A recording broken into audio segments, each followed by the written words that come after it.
namanya konforman, kostum performan. Neologisme aja sebenarnya istilah yang saya buat untuk menggambarkan bagaimana proses penyajian itu berbeda dari tarian, berbeda dari fashion show, berbeda dari teater, juga berbeda dari pertunjukan yang lainnya. Saya sebut dengan konforman. Nah, menggabungkan berbagai entitas seni, performing art, performance art, dan fashion show. Itu kenapa muncul akhirnya konforman tadi. Nah, secara singkat proses berkarya saya ini sudah seperti ini. Kostum karnaval, ini konteksnya dari bawah itu, kemudian kita masukkan konsep berkarya saya di dalamnya dengan alih lingkup dan konforman itu, maka jadilah karya saya konforman Garuda. Bapak Ibu, inilah salah satu contoh karya saya yang nanti malam akan kita tampilkan. Silakan, Mas Tegar.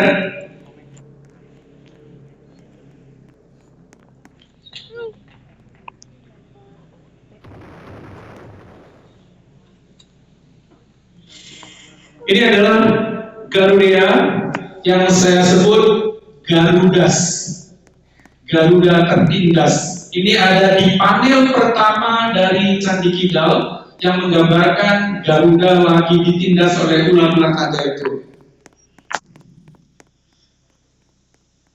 Saya tidak pernah menyuruh talent saya, kamu koreonya seperti ini, kamu lakukan seperti ini. Karena apa? Saya hanya meminta lakukan dan rasakan gerakan sesuai yang ada di kamu. Jadi biasanya kalau yang jadi talent untuk penari tradisional, akhirnya gerakannya tradisional. Tapi ketika penyanyi koplo, ya sudah kayak koplo. Jadi itu.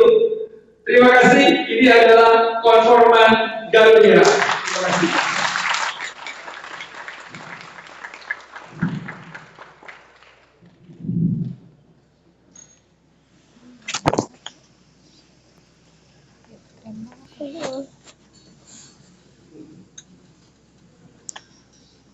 Terima kasih Mas Agus.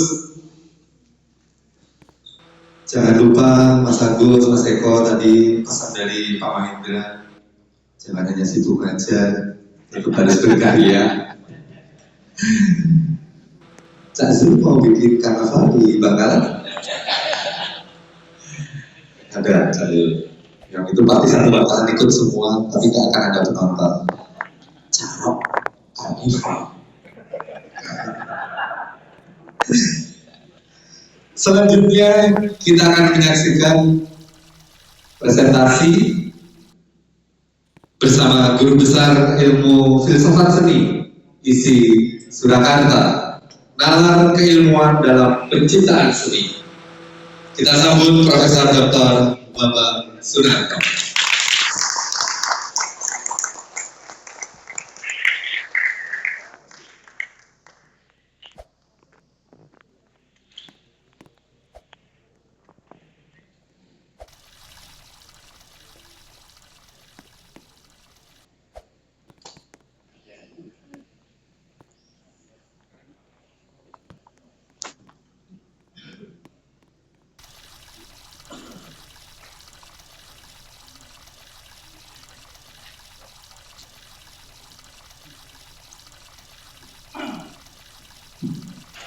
Saya sudah cari. Bismillahirrahmanirrahim. Assalamualaikum warahmatullahi wabarakatuh.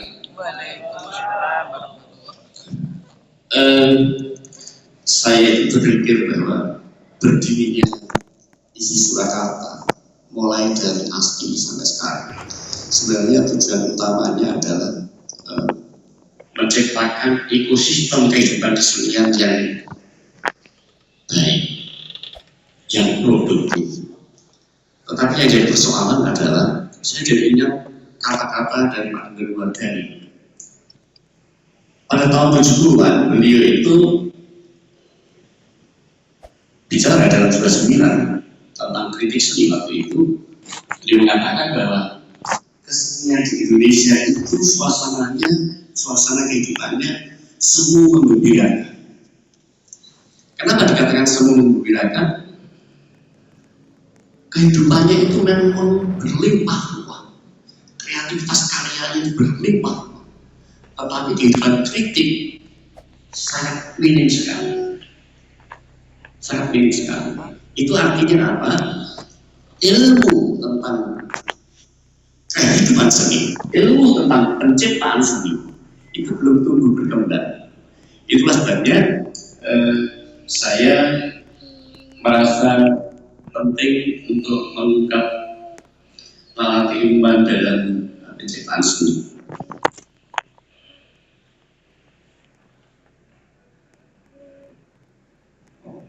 Berbeda ya? Kemudian lagi.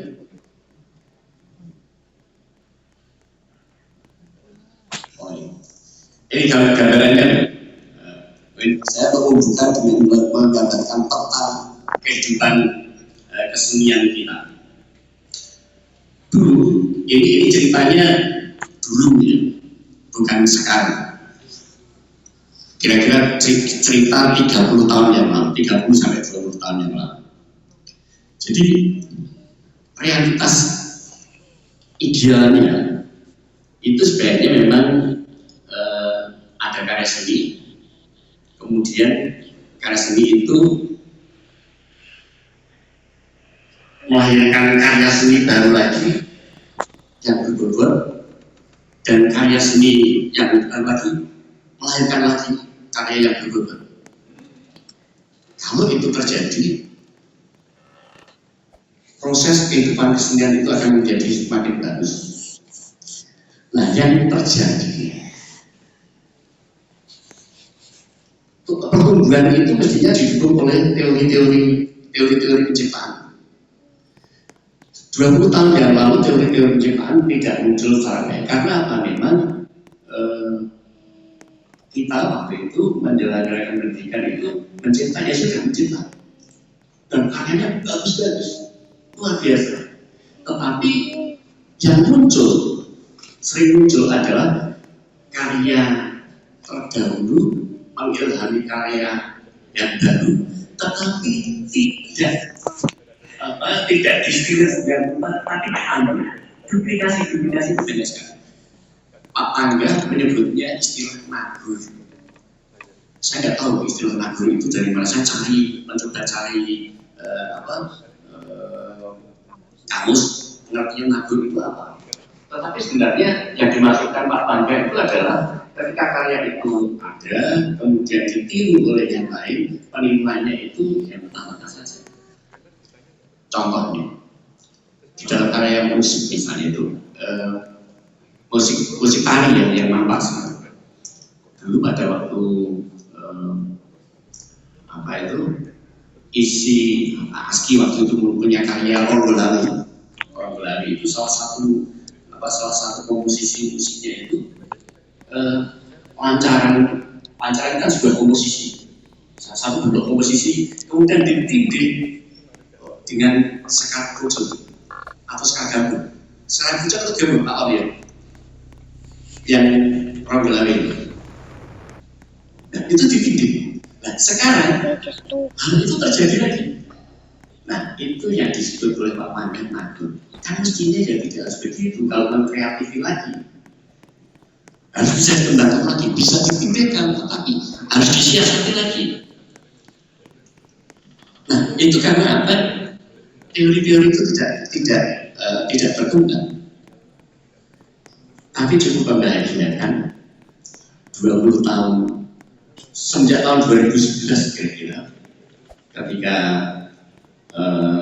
pasca sarjana membuka program Top 4 itu disertasi itu sudah mulai mengungkap menjadi teori-teori itu. Tadi sudah dijelaskan Mas Agus Sunarta dan menjelaskan bagaimana teorinya. Nanti kalau membaca teorinya Mas Agus Sunarta akan lebih paham lagi. Meskipun teori idenya tadi mengambil dari teori orang lain, tetapi cukup kreatif dan pengetahuannya dari terstruktur. Intinya begini, saya tuh membayangkan semua seniman teman-teman seniman itu di dalam urusan kesenian semua luar biasa. Tugas seniman ya memang berkarya, tetapi lain dengan magister dan doktor. Saya gimana ini?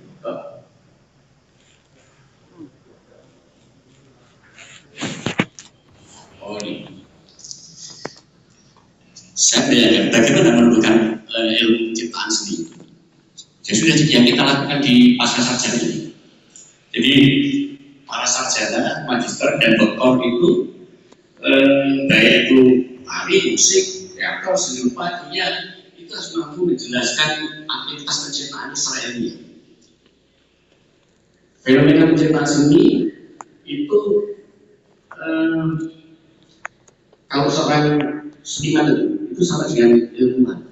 Jadi saya sering ngomong pada dasarnya ilmu seniman itu adalah teoretikus. Seniman itu adalah teoretikus.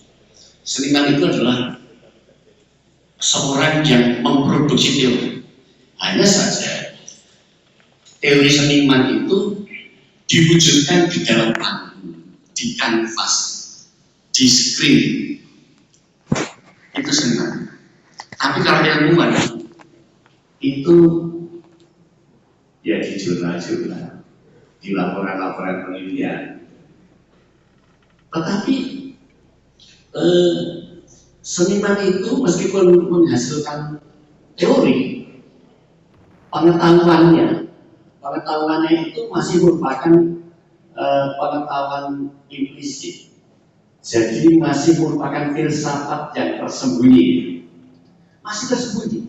Oleh karena itu, doktor seni, magister seni mesti perlu merubah pengetahuan yang masih implisit itu menjadi pengetahuan eksplisit. Untuk apa? Agar bisa dipelajari oleh penerus-penerusnya. Kalau tidak jadikan pengetahuan yang eksplisit, yang terjadi adalah penciptaan dan duplikasi benar. Penciptaan duplikasi itu sangat banyak sekali. Kalau kita teliti diisi sendiri itu saja begitu banyak duplikasi. Jadi saya bayangkan ilmu itu seni itu sama dengan ilmu. Artinya kalau seni sama dengan ilmu, kalau ilmu itu punya dimensi, seni itu juga punya dimensi.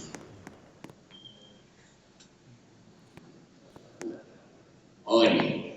Jadi dimensi ilmu dan seni itu tiga. Ada tiga macam. Pengetahuan, metode, dan aktivitas.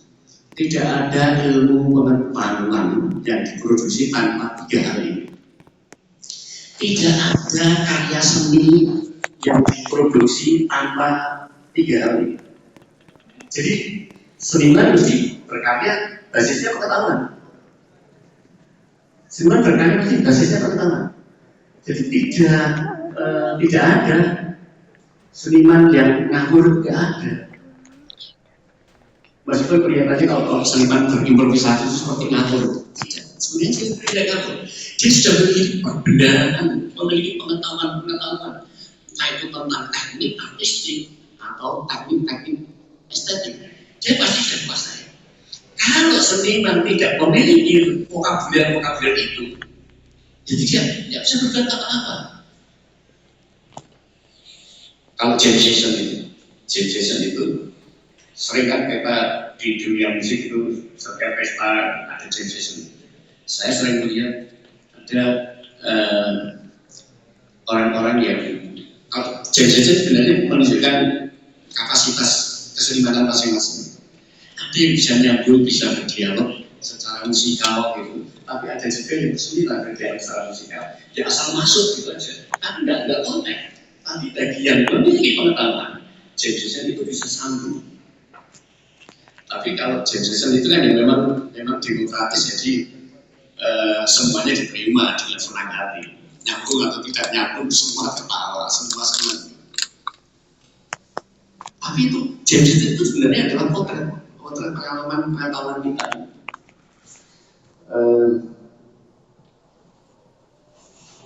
Nah, dimensi pengetahuan itu, saya baca saja pengetahuan itu adalah realitas subjektif, manifestasi hubungan mental antara subjek dan objeknya.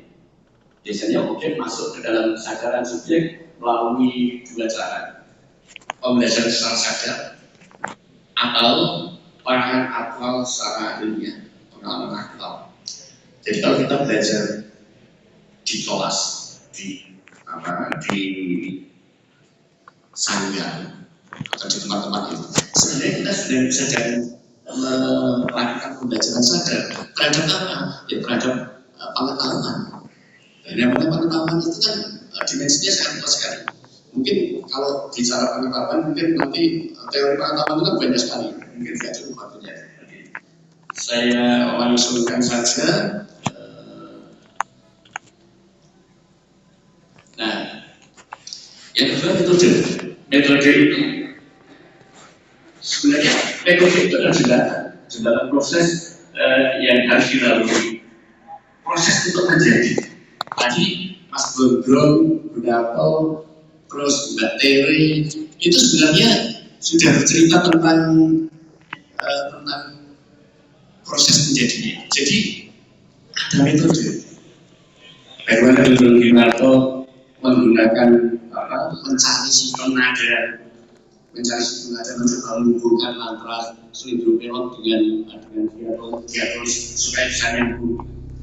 Itu dilakukan oleh Mas Gondrong Ginarto. Dan itu dia sudah menemukan metode. Cuma saya dengan Mbak Terry saya tadi ada sedikit bingung tentang mana kita bersama-sama mencari kesesatan. Mungkin istilahnya tidak itu ya. Mungkin maksudnya bukan itu maksudnya.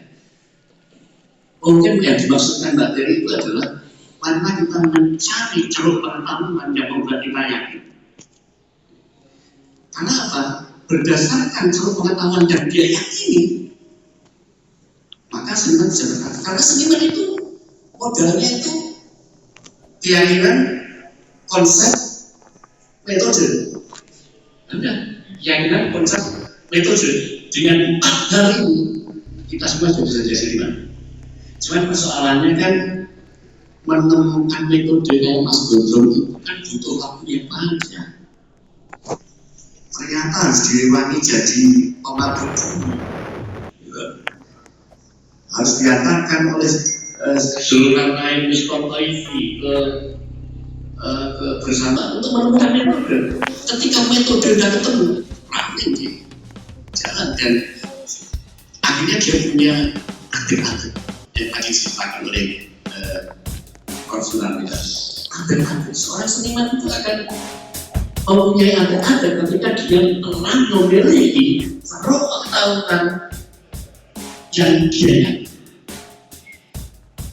Adik-adik itu adik-adik itu kan bahasa orang budi. Kalau Mas Kris Buller berarti para kaya. Adik-adik itu ya, kalau orang Wonogiri ketemu Mas Kris ya harus ngomong paradigma. Jadi itu kemudian nggak bisa ya.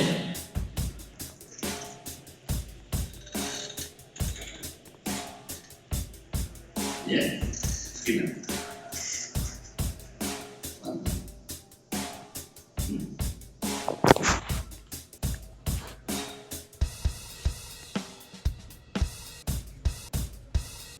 Oh iya, balik. Oke, aktivitas itu juga banyak. Itu menjadi salah satu dimensi. Oleh karena itu sebenarnya kita menggunakan ilmu pengetahuan, ya sebenarnya itu tadi pengetahuan kita apa, kemudian metode kita apa, dan bagaimana aktivitasnya. Dan jadilah itu karya saya. Sebenarnya saya berkeinginan untuk memberikan gambaran tentang bagaimana mengkonstruk pengetahuan, kemudian membangun metode dan menciptakan aktivitas. Ada banyak karya sebenarnya yang bisa kita jadikan contoh. Oke, saya langsung saja supaya tidak membosankan. Ada banyak metode, ada banyak aktivitas, tapi saya lewati saja. Ini pengetahuan yang sangat banyak. Saya memiliki salah satu pengetahuan adalah tentang struktur bangunan karawitan. Pada suatu saat saya itu diminta untuk mengajar di University of the Philippines. Di sana mahasiswa-mahasiswa saya itu bukan orang karawitan. Saya tidak ngajar seperti di prodi karawitan, tapi saya mengajar prodi musik. Mereka nggak ngerti bangunan dinding itu apa. Nah, ketika saya menjelaskan tentang konstruksi musikal di dalam karawitan Jawa, pusing saya, gimana caranya saya? Ya paham. Akhirnya saya menciptakan karya dengan menggunakan alat musik barat. Saya konstruksi dengan rupa pada bagian bangunan, pada bagian instrumen interpretasi. Saya bangun semuanya dan jadilah karya saya. Tapi saya sekali tidak bisa hadirkan di sini. Ini adalah salah satu contoh bagaimana kalau kita melihat angka-angka ini. Ini bangunan ini yang di atas ini angka bangunan. Jadi kalau dibaca pen-nya orang karawitan kalau mengatakan titik itu pen rumah nanti nama rumah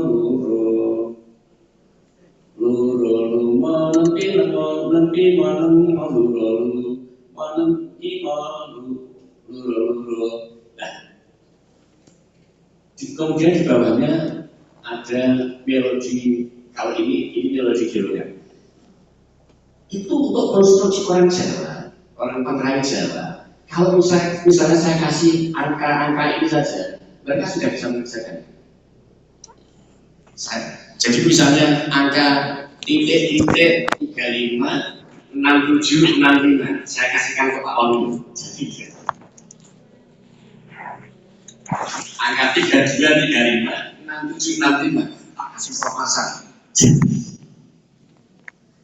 Tapi kalau saya kasihkan siapa? Pak Zul itu mungkin aku nggak yakin gitu. Saya kasihkan Pak Zul nggak yakin lagi.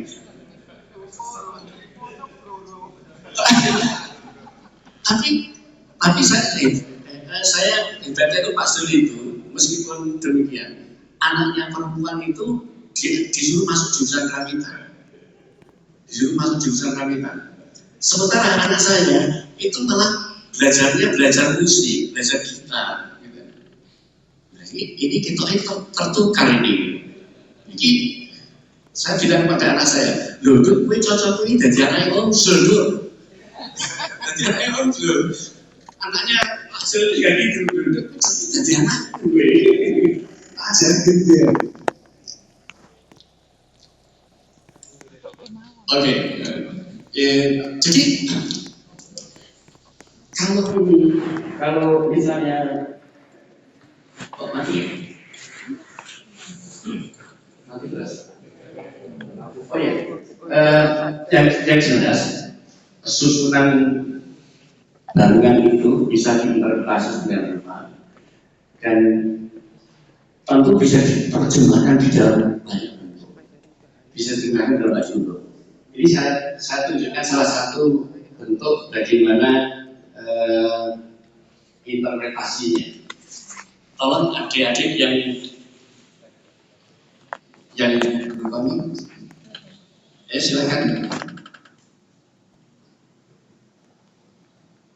Salah satu bentuk ini sederhana dalam bahasa Jawa selimen. Tapi sudah bisa dinikmati. Bangun.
Ini salah satu interpretasi dan tentu saja notasi yang di atas tadi itu bisa diterjemahkan menjadi macam-macam. Dan kebetulan itu kalau saya bergaul dengan teman-teman tradisional itu pendekatan saya seperti itu. Jadi kebetulan di etnomusikologi itu ragamnya banyak. Ada Mutiara Dewi Fatimah, anak saya yang cantik ini. Dia itu jagoan nendang bagus, nyindir bagus, gender bagus, kata juga bagus. Nah, oleh karena itu tadi saya minta, karena saya yang gender, kalau aku yang gender sudah nggak enak dengaran saya. Kemarin itu saya coba ngajari Mas Sigit Sikon itu untuk main gambang. Kalau dulu kira-kira 20 tahun yang lalu itu saya main gambang dengan kesempatan tinggi saya masuk waktu. Nah, kemarin kan saya coba kesempatan tinggi mau tak ajari, tapi ternyata saya sudah mulai menyadari bahwa apa yang saya pikirkan dengan tangan saya itu sudah nggak nyambung gitu. Ya sudah, akhirnya saya kasih introduksi saja, dan alhamdulillah nanti bisa Bapak Ibu saksikan Mas Sigit Sikon memainkan gambar dengan kesempatan yang bagus. Dan itu kalau saya ketemu dengan orang Jawa.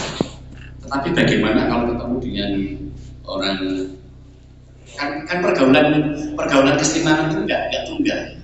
Pergaulan kesenimanan itu ya bisa ketemu siapa saja. Saya belum ketemu ketemu Beli Wira itu saya harus gimana belum ketemu ini. Sebentar ini nggak bisa ya. Oh ini enggak. Nah, kalau saya ketemu dengan teman-teman yang bukan basisnya itu karawitan, saya mencoba seperti itu. Dan ini yang saya lakukan ketika saya di Filipina. Saya jelaskan, padahal ini yang saya tulis yang gending tadi sebenarnya, yang gending tadi. Dan gending tadi itu ketika saya bertemu dengan teman-teman orkestra, saya ajak ayo kita bikin yuk. Jadi, dan coba mari kita dengarkan komposisinya. Monggo Mas, kita dengarkan aja ya.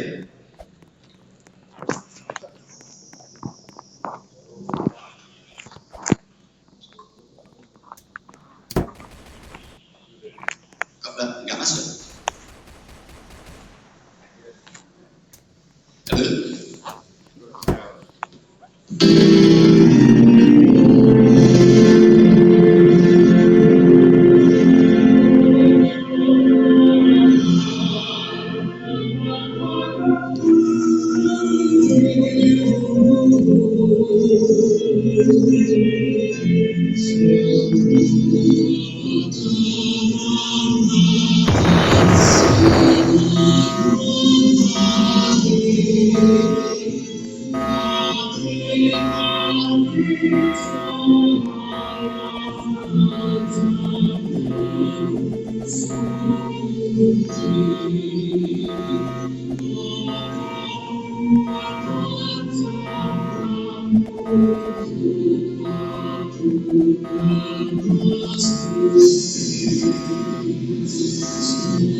dari musibah. Hasilnya seperti itu. Tetapi kalau saya ketemu di Etno, itu ketemu orang yang beragam. Ini ada gambaran ragamnya itu luar biasa ya. Mutiara dari Palima sudah saya kenalkan. Anak saya yang ganteng ini, Bondan Haji Manggolo. Ini adalah pemain perkusi yang luar biasa. Pemain perkusi yang luar biasa. Tetapi kali ini dia tidak ingin menunjukkan kemampuannya main perkusi. Dia ngalah, aku tak jalan baik. Ini Mas Habib ini main selo. Basisnya itu, beliau kan orang dari Medan aslinya. Jadi dari Rio, orang Melayu. Jadi agak berbeda kalau diskusi dengan Mas Habib dengan diskusi dengan Mas Waluyo itu saya harus menyesuaikan jarak itu berbeda, harus menyesuaikan. Ada lagi dari orang Sunda. Biasanya main rendang jagoan. Adabnya juga bagus. Terus tiba-tiba, ada Solati.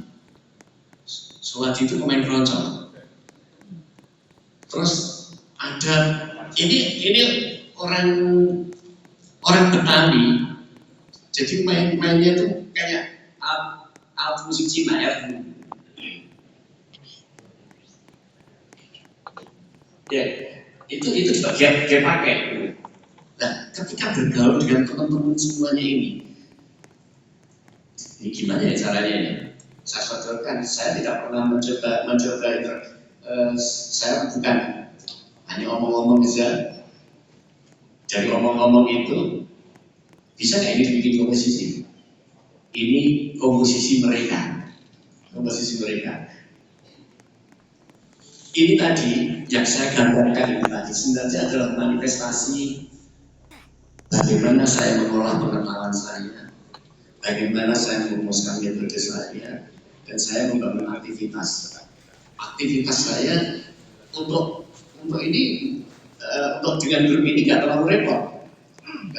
Kebetulan mereka itu nongkrongnya di jurusan ilmu psikologi semua. Jadi sekali disemprit gitu sama Mas Bondan udah pada datang semua. Ini Mas Bondan itu ilmu psikologi juru semprit.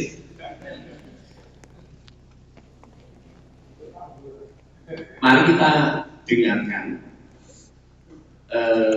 manifestasi notasi. Jadi itu tadi ada yang notasinya menggunakan notasi genting jalan, terus ada yang memanfaatkan notasi not balok tadi. Kemudian dari notasi not balok itu mereka interpretasi masing-masing. Jadi Mas Habib itu ngarang sendiri untuk memainkannya. Terus siapa yang main bass ini? Danang itu juga begitu, mencoba menata sendiri, tapi dipadukan. Jadi ini adalah komposisi demokratis betul. Jadi bukan hanya partai demokrasi yang ada, tetapi adalah komposisi demokrasi. Kasih nama itu aja ya, komposisi demokrasi. Mari kita dengarkan komposisi demokrasi.